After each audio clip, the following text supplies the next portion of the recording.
Hi, I'm Levi Smith, and today I'm going to be showing you the basics of how to play lacrosse.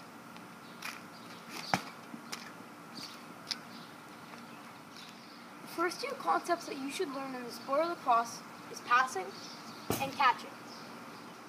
To start off, you need to learn which hand is your strongest, your left hand or your right hand.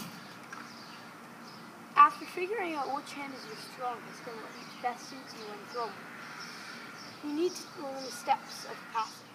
Step 1. You need to put your hands in the appropriate position on your stick. Your bottom hand must be closest to the target, with your top hand being around the middle of the stick. Step 2. Now you must put your opposite foot to your hands out and follow through with your stick by passing like this. Step 3. Put the first two steps together. You are now ready to throw a perfect pass. All you need to do is put this into game situation. Take your good hand, put your bottom hand at the bottom and your top hand in the middle, and throw, following through. The first step in catching is hand position. You need your hand closest to the target at the bottom, with your hand furthest away from the target, near the top of the stick. You are now ready to pass and catch in lacrosse. The next concept in lacrosse I'm going to touch on is shooting the ball.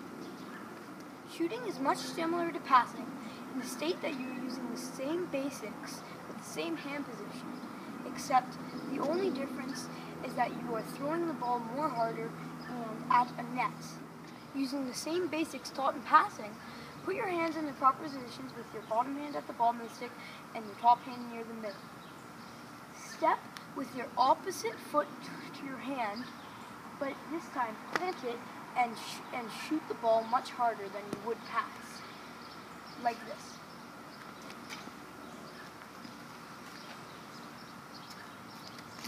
Good lacrosse players know where the ball is going when they shoot it. It is best to look at the net instead of looking at your stick while shooting, because then you know where you want the ball to go.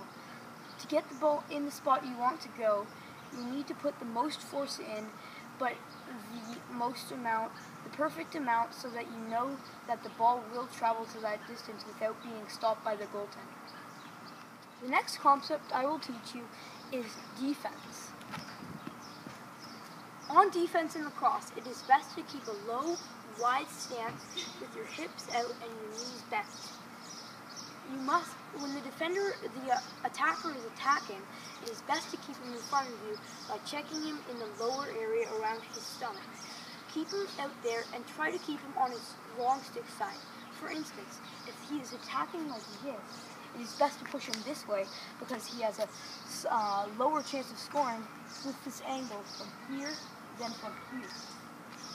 Make sure you always know where the ball is moving, so that if your attacker attempts to cut, you're able to keep him out and keep a low, wide base so he cannot reach the net.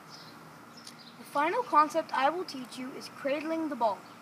To cradle the ball, simply put your hands in the appropriate position for catching, with your bottom hand at the bottom, top hand at the top, and motion for your top hand up to hold the stick going up and down like this.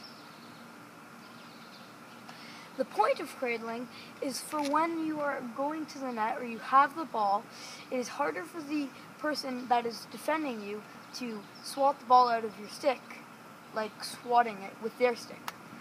Because if you are cradling the ball is being protected when you go like this, so they can't swat it, and it's always keeping the ball moving, so it's harder to get out. You have now been taught all the basic skills to play the sport of lacrosse. Hopefully you will use them and be able to play soon.